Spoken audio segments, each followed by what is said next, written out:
안녕하십니까, 린치입니다. 오늘 말씀드릴 내용은 미 연준의 역할과 파월의 속마음에 대해서 이야기를 해보고자 합니다. 아서번지와 폴 볼커, 역대 최악의 연준 의장과 역대 최고의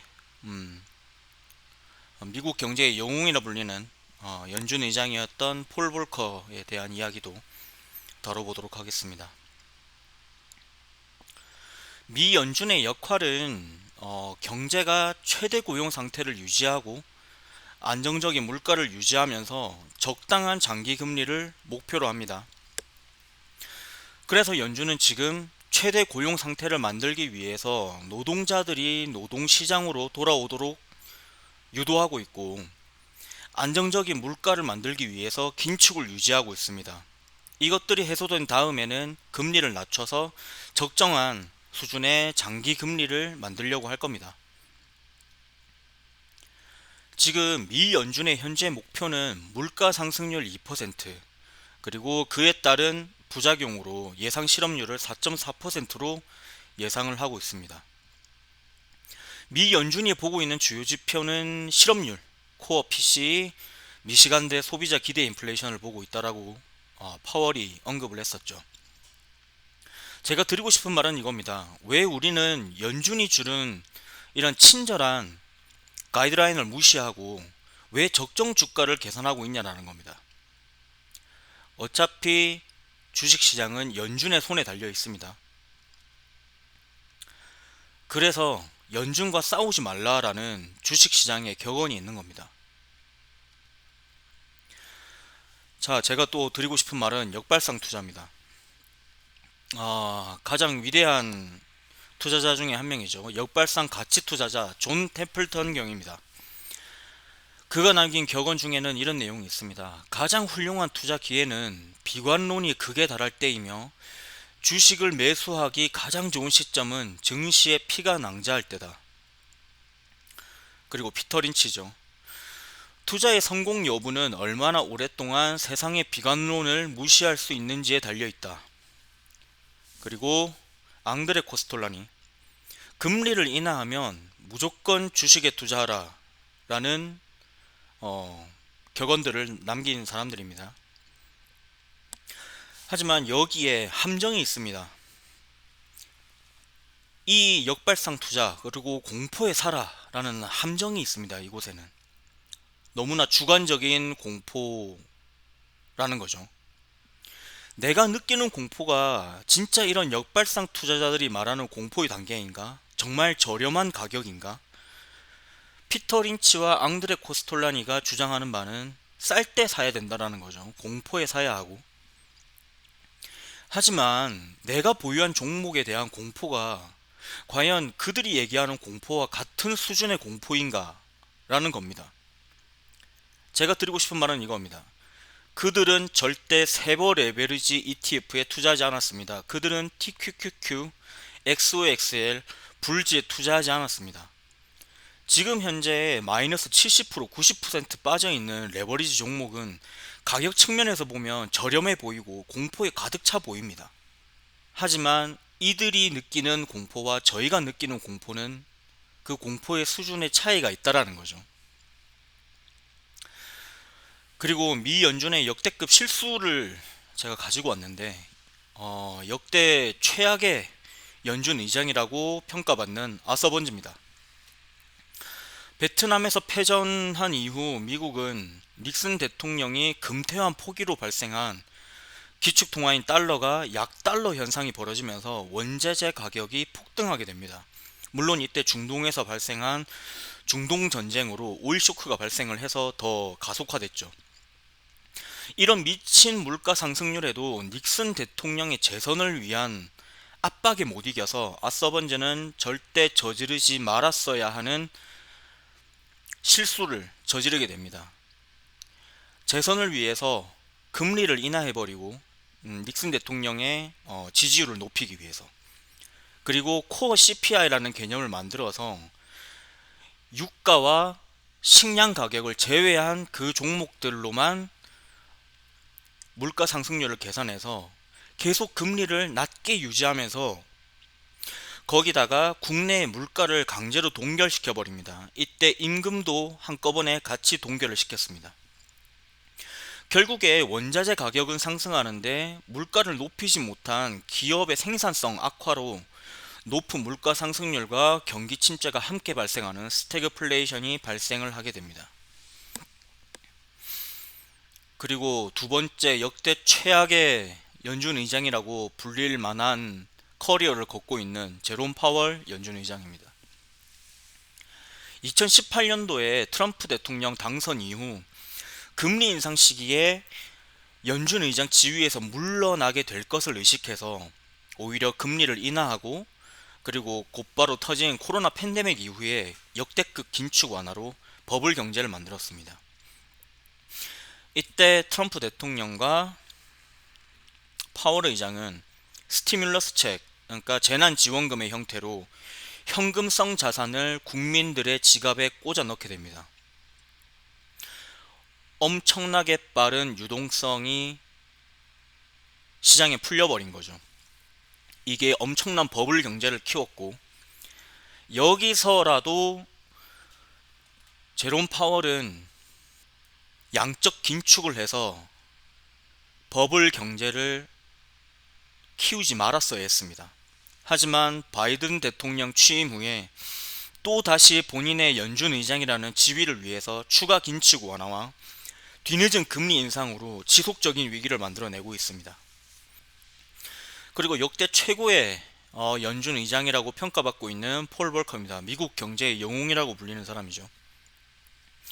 아서번즈가 저질러 놓은 역대급 똥폭탄을 결국 폴 볼커가 나서서 1979년 10월 15일이었던 것 같습니다. 그날 토요일 밤 장이 마감한 이후 대응하지 못하도록 토요일 날 기준금리를 4%를 올립니다. 하루 만에. 그렇게 15.5%까지 금리 인상을 해버렸고, 추가적인 금리 인상으로 기준금리를 21.5%라는 초고금리 인상으로 미국 경제를 스태그플레이션으로부터 살려냅니다. 물론 이에 따른 부작용으로 실업률이 10%가 치솟고 많은 기업들이 도산하게 됩니다. 이때 살해 위협을 받고 방탄조끼를 입고 권총을 항상 소지하고 다녔다고 합니다. 그리고 저는 정말 높게 평가하는 분이 한 분 더 계신데, 지미 카터 대통령이죠. 이런 폴 볼커를 지지해주고 본인의 지지율은 희생하면서 재선에 실패하고, 카터 대통령은 재선에 실패하고 그의 희생으로 미국 경제가 다시 살아나게 되는 겁니다. 자, 그러면 저희는 파월의 속마음을 한번 생각을 해봐야 될 것 같습니다. 제2의 아서번즈가 되어서 영원히 고통받을 것이냐, 제2의 폴 볼커가 되어서 영원히 찬양받을 것이냐. 이거에 대한 힌트는 2022년 9월달 잭슨홀 미팅 후에 파월이 폴 볼커를 언급을 하면서 약간 힌트를 줬다라고 생각하고 있습니다, 저는. 하지만 여기에도 변수가 있죠. 지금까지 정치계의 영향을 많이 받는 듯한 그런 우유부단한 모습만을 보여왔다는 겁니다. 그래서 저희는 지금 파월의 속마음을 좀 헤아려 볼 필요가 있지 않나 라고 생각하고 있습니다. 자, 그러면 앞으로 파월의 향후 행보는 어떻게 될까요? 만약에 제롬 파월 연준 의장이 폴 볼커의 빙의에서 기준금리를 계속 올려서 경기 침체를 일으켜서 추가적인 고통은 받지만 다시 건강한 경제로 돌아와서 80년대, 90년대 같은 역대급 강세장을 만들어낼 수 있다고 생각하고 있습니다. 하지만 만약에 파월이 지금까지의 모습처럼 결국 정치권에 굴복해서 섣부른 금리 인하를 할 경우에 또다시 원자재 가격의 상승에 이은 엄청난 인플레이션이 다시 찾아오게 될 겁니다. 결국엔 스태그플레이션이 찾아오게 될 것 같습니다. 자, 그리고 제가 지금 계속 말씀드리는 부분인데, 여러분들이 계속 희망 회로를 돌리는 것 같아서 제가 말씀을 드리겠습니다. 금리를 인하한 이후에 주가는 반등하지 않습니다. 지금 보시는 차트는 미국의 기준금리 추이와 다우존스의 주가 차트입니다. 여기서 보시면 기준금리를 인하하고 시간차를 두고 주가가 바닥을 찍습니다. 이거를 꼭 기억을 하셔야 됩니다. 금리 인하 이후 주가는 곧바로 반등하지 않습니다. 시간차를 두고 주가가 반등합니다. 자, 정리를 하면 파월은 지금 금리를 인하할 마음이 없습니다. 며칠 전 FOMC에서 얘기했죠. 금리를 더 올려야 된다. 그렇게 얘기했습니다. 그리고 만약 금리를 인하해도 주가는 오르지 않습니다. 금리를 인하하더라도 소비자들의 수요는 이미 꺾여 있고 소비 심리가 꺾여 있고 수요가 없으니 기업의 실적이 낮아지게 됩니다. 기업의 실적이 안 좋은데 주가가 오를 이유가 있습니까? 없죠. 다만 여기서 생각해야 되는 것이 있습니다. 금리 인하 이후 바닥이 언제냐? 그건 알 수가 없습니다. 이때 그런 역발상 투자자 그리고 쌀 때 사야 된다라고 주장하는 분들, 이때 비로소 공포에 살아라는 격언대로 움직여야 되는 타이밍이 온다라는 겁니다. 아직 아니다라는 뜻인 거죠. 오늘의 결론입니다. 연준의 가장 확실한 가이드라인을 봐야 된다라고 생각합니다. 이미 계속적으로 파월 의장은 정확한 가이드라인을 저희에게 제공하고 있습니다. 물가 상승률 2%, 그리고 그에 따른 부작용으로 예상 실업률 4.4%, 이걸 봐야 됩니다. 그래서 저는 서두르지 말라라고 말씀드리고 싶습니다. 금리 인하 후에 주식을 그때부터 매집해도 절대 늦지 않습니다. 그리고 최근 저의 영상에서 보셨듯이 아시겠지만 오해하실 수 있는 여지가 있어서 말씀을 드리겠습니다. 저는 인버스 투자자가 아닙니다. 저는 그저 위험을 감지하고 조금 더 안전한 채권이라는 안전자산 쪽으로 몸을 피한 것입니다.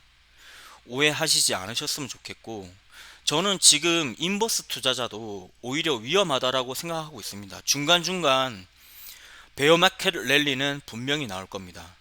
그리고 중간 선거 이후, 그리고 연말 랠리, 이런 강력한 단기 반등이 나올 수 있는 그런 상황들이 있기 때문에 인버스 투자도 지금 당장은 위험하다라고 생각하고 있습니다. 그래서 저는 오히려 더 안전한 채권 투자로 몸을 피한 거고요. 오해하지 않으셨으면 좋겠습니다. 그리고 제가 또 말씀드리고 싶은 건 이겁니다. 자신의 의견과 반대되더라도 한 번은 귀 기울여 봐주시기 바랍니다. 본인이 놓치고 있는 새로운 각도에서 시장을 바라보시는 좋은 기회가 될 수도 있다라고 생각하고 있습니다.